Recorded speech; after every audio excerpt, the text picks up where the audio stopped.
दिसंबर 2024 में जब 35 साल के सोमनाथ सूर्यवंशी की न्यायिक हिरासत में मौत हुई थी, तब पता है पुलिस ने उनकी मां से क्या सवाल किया था।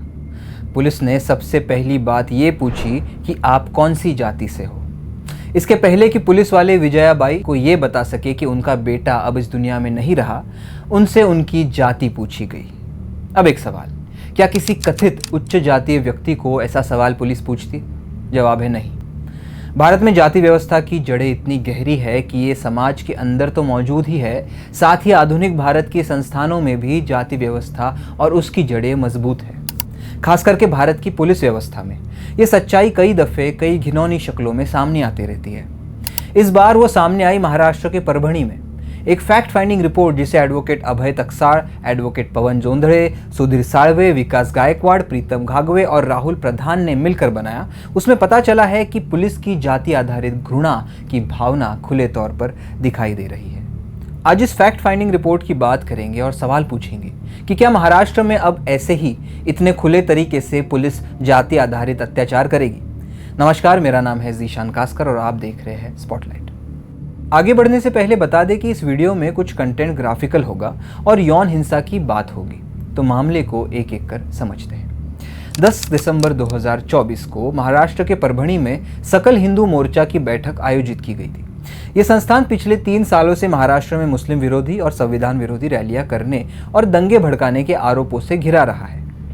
इसी दिन दत्ता सोपान पवार नाम के एक व्यक्ति ने संविधान की एक प्रतिकृति का अपमान किया। बता दें कि संविधान की ये प्रतिकृति बाबा साहेब अम्बेडकर के पुतले के बिल्कुल सामने रखी थी। ये जगह उस जगह से भी पास थी जहां सकल हिंदू मोर्चा का आयोजन किया गया था। अब ये बात कहना मुश्किल है कि पवार ने इस रैलियों से प्रेरित होकर संविधान की प्रतिकृति फाड़ी थी या किसी अन्य कारण से। स्थानीय लोगों ने दिसंबर में द वायर से बात करते हुए कहा था कि वह सकल हिंदू समाज की रैली वाले एंगल से भी जांच कर रहे हैं, लेकिन अभी तक ऐसी कोई बात सामने नहीं आई। खैर, कुछ ही घंटों में पवार को मानसिक रूप से अस्थिर और पागल घोषित कर दिया गया। उसी दिन उनके खिलाफ एफआईआर दर्ज की गई, लेकिन अभी तक ये बात क्लियर नहीं है कि किस बिना पर सोपान पवार को मानसिक रूप से अस्थिर घोषित किया गया। कोई भी क्लिनिकल ट्रायल किए बिना किसी को मानसिक रोगी बताना गलत है, जो कि पुलिस ने किया।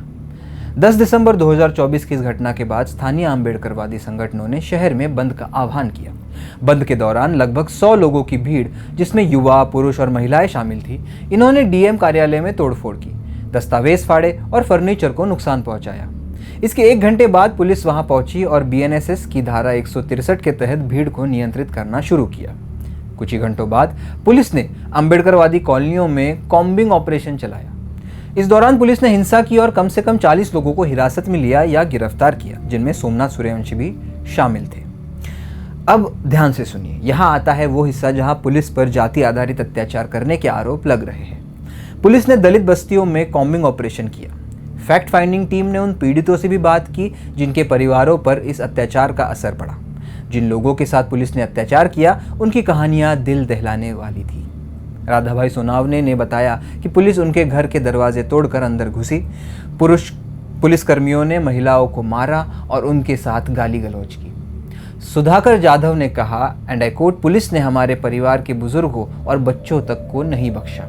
उन्होंने हमें आतंकियों की तरह ट्रीट किया, हमारे सिर पर जूते से वार किया, हमारे शरीर को जमीन पर रगड़ा। उन्होंने जाति सूचक शब्दों का इस्तेमाल कर अपमान किया। फैक्ट फाइंडिंग रिपोर्ट में सबसे दर्दनाक बात यह निकल कर आई कि पुलिस ने महिलाओं को भी नहीं छोड़ा।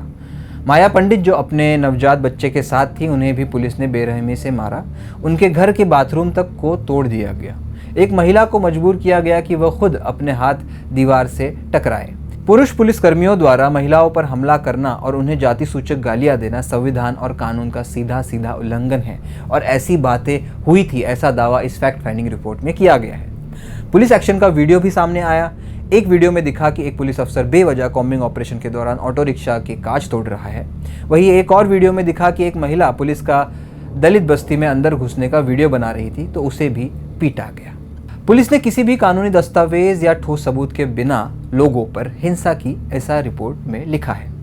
आपको इस फैक्ट फाइंडिंग रिपोर्ट के कुछ और अंश सुनाता हूँ। वत्सलाबाई मानवते का नाम एफआईआर 0591 में आरोपी के रूप में दर्ज है। वत्सलाबाई ने पुलिस और एसआरपीएफ की दलित बस्तियों में की जा रही बर्बरता को लाइव रिकॉर्ड करना शुरू किया था। इसके तुरंत बाद पुलिस ने न केवल उनका फोन जबरन जब्त कर लिया, बल्कि उन पर हिंसक और यौन उत्पीड़न का आरोप भी लगाया गया। उनके बाल खींचे गए और बाकी पुलिस व SRPF की भीड़ ने उन्हें बेरहमी से पीटा, ऐसा इस फैक्ट फाइंडिंग रिपोर्ट में पाया गया। वत्सलाबाई का अपराध सिर्फ इतना था कि उन्होंने पुलिस की हिंसा को रिकॉर्ड करने की कोशिश की। ऐसा लगता है कि पुलिस ने उनके खिलाफ यानी वत्सलाबाई के खिलाफ कार्रवाई उनके इस साहसिक कदम को दबाने के लिए किया। फैक्ट फाइंडिंग रिपोर्ट में यह भी सामने आया कि सोमनाथ सूर्यवंशी के साथ हुई बर्बरता केवल एक मामला नहीं था। रमेश, जो एक 55 वर्षीय दिहाड़ी मजदूर है, उन्होंने बताया कि पुलिस ने उनके घर पर छापा मारते समय उन्हें बुरी तरह पीटा। रमेश ने कहा कि ऐसा लगा जैसे सोते समय किसी ने उनके ऊपर भारी पत्थर पटक दिया हो। उनकी पत्नी सुमंती ने बताया कि अब उन्होंने अपने पति को बचाने की कोशिश की तो पुलिस ने उन्हें भी मारा। सोमनाथ सूर्यवंशी की मौत के बाद पोस्टमार्टम में साफ लिखा था कि शॉक और मल्टीपल इंजरीज की वजह से जान गई, यानी कई ऐसे घाव थे जिसकी वजह से उनकी सोमनाथ सूर्यवंशी की जान चली गई। लेकिन मुख्यमंत्री देवेंद्र फडणवीस ने उनकी मौत को उनकी खराब तबीयत से जोड़ा और कहा कि हार्ट अटैक से उनकी मौत हुई। एक मुख्यमंत्री का जनता के सामने तथ्यहीन बात रखना कहाँ तक सही है? क्या फडणवीस का ये स्टेटमेंट न्याय की दिशा में एक सही कदम माना जा सकता है? कहा नहीं जा सकता। बहरहाल सोमनाथ सूर्यवंशी की मां ने सरकार से दी हुई 10 लाख की मदद को ठुकरा दिया। बता दें कि सोमनाथ जब मरे तब वो न्यायिक हिरासत में थे, तो कोर्ट की निगरानी में एक सस्पिशियस मौत हो जाना पुलिस प्रशासन पर कई सवाल प्रस्तुत करता है। दिसंबर 15, 2024 की सुबह विजयाबाई सूर्यवंशी यानी सोमनाथ सूर्यवंशी की मां को पुलिस का फोन आया। यह पहली बार था जब पुलिस ने सोमनाथ के बारे में उनसे संपर्क किया था। फोन पर सबसे पहले उनका नाम और जाति पूछी गई, फिर यह पुष्टि की गई कि वह सोमनाथ की मां है। पुलिस ने यह बताया कि सोमनाथ की मौत दिल का दौरा पड़ने से हुई है और उनका शव पोस्टमार्टम के लिए औरंगाबाद ले जाया गया है। जब विजयाबाई परभणी पहुंची तो उन्होंने inspector general of police Shahaji Umap के पास ले जाया गया। विजयाबाई ने फैक्ट फाइंडिंग टीम को बताया कि वहां मौजूद पुलिस अफसर अशोक घुरबड़ ने उनसे कहा कि वह उनके परिवार के 2 सदस्यों अविनाश और प्रेमनाथ को पुलिस में नौकरी दिलवाने में मदद करेंगे। साथ ही उन्होंने ये भी सलाह दी कि सोमनाथ का शव गांव ले जाकर अंतिम संस्कार करे और परभणी में कोई हलचल न करे।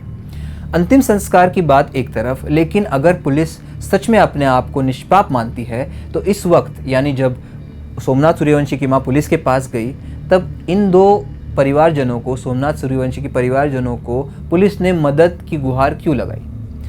विजयाबाई ने साहस के साथ IG उमाप से कहा, मेरे बेटे की मौत पुलिस की पिटाई से हुई है। उसे पहले कोई स्वास्थ्य समस्या नहीं थी। दोषियों को सजा दे और मुझे इंसाफ चाहिए।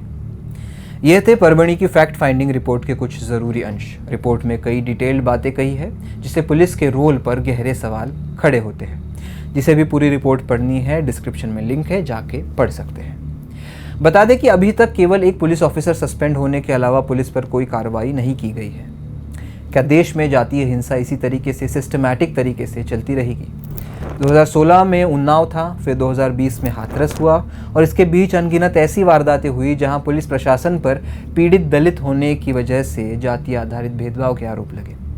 अब सोमनाथ सूर्यवंशी के इंसाफ के लिए परभणी से मुंबई तक अम्बेडकरवादी लोग पैदल मार्च कर रहे हैं। क्या सोमनाथ को इंसाफ मिलेगा? क्या पुलिस पर कोई कार्रवाई होगी या फिर अगली बार फिर हम आपके सामने आएंगे एक और सोमनाथ का केस लेकर? कुछ कहा नहीं जा सकता। आज मेरी तरफ से इतना ही। देश की तमाम ज़रूरी खबरों के लिए देखते रहे द वायर। द वायर के और वीडियोस देखने के लिए सब्सक्राइब करें और बेल आइकन पर क्लिक करें। स्वतंत्र पत्रकारिता की आर्थिक मदद करने के लिए डिस्क्रिप्शन में दिए गए लिंक पर जाएं और अपनी राशि चुनें।